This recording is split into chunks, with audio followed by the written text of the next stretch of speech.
A familiar situation. The handle has broken off your favorite mug, or your child has brought home a schoolcraft project that's falling apart. Your first instinct is to reach for super glue, moment adhesive, or PVA glue. 1 second, and it's fixed. Now imagine that it's not the 21st century with its abundance, but the mid-20th century in the USSR.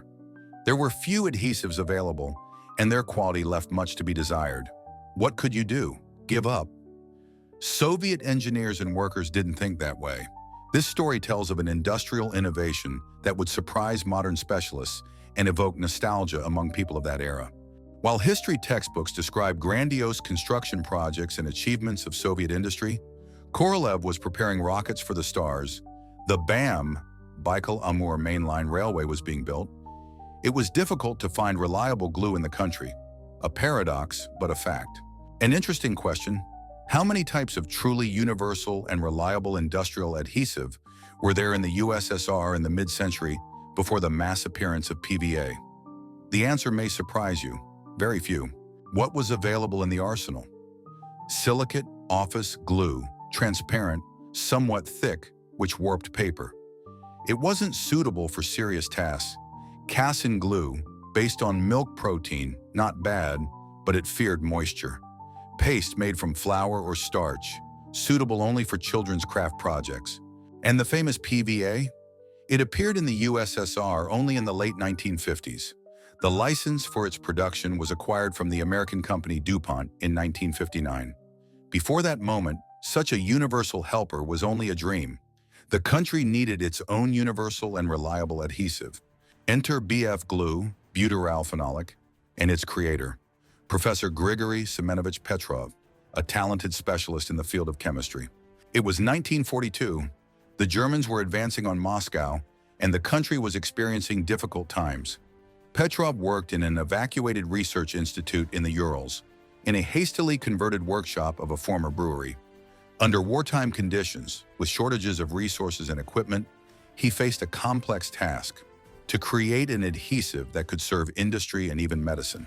Petrov worked practically without modern analytical instruments and computer modeling, only experience, knowledge, and a chemist's intuition. He tested his first samples on fragments of shot-down aircraft. There was sufficient suitable material for experiments.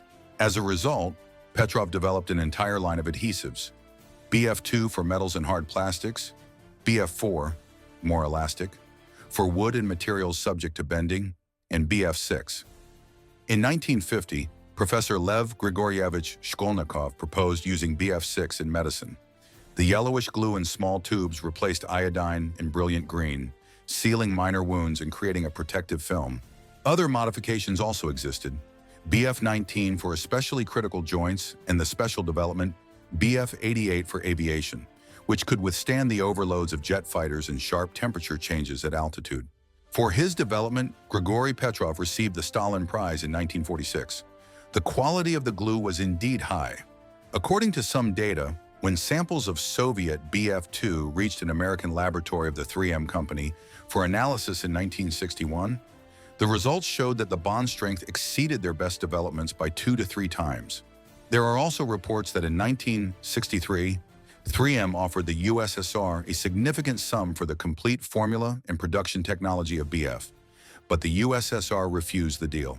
The French company Rhodia Seta allegedly attempted to acquire a batch of Soviet technical solvent for analysis through intermediaries, but could not reproduce the formula with the same quality. How did BF differ from Western analogs? The secret lay in a special synthesis technology for polyvinyl butyryl. Soviet chemists found a way to create longer and more stable polymer chains. If Western analogs broke down under load, BF maintained elasticity, supporting the bond. Another advantage was the alcohol base. While American manufacturers used expensive organic solvents like toluene and xylene, the Soviet glue was created based on ethyl alcohol. This was not only cheaper but also provided better penetration into material pores. However, there was a serious problem. BF glue quickly thickened upon contact with air. To increase shelf life, manufacturers began diluting it, sometimes in proportions of 1 to 3 or even 1 to 4. Such diluted glue held poorly, spread out, required long drying time, and didn't provide proper strength. Under these conditions, an unofficial solution to the problem emerged. Workers discovered that if ordinary table salt was added to liquid glue and thoroughly mixed, an interesting chemical reaction occurred. The process looked like this. Approximately 100 grams of table salt were poured into a standard jar of BF glue. Then, using a drilling machine with a homemade mixer, often made from a bent rod, mixing began at low speed. The salt acted as a coagulant, salting out the adhesive base from the solution. The liquid separated, and a thick, viscous concentrate, the true essence of the glue, collected on the mixer. This improved glue needed to be used quickly, but it provided significantly stronger bonding. An interesting feature of this process was the byproduct. The separated liquid fraction contained ethyl alcohol, which served as the base for diluting BF glue. This cloudy liquid, with a characteristic smell, received the folk name Boris Fedorovich, from the first letters of BF glue, and in some workshops, Frontline Veterans Balm, or BFITCH.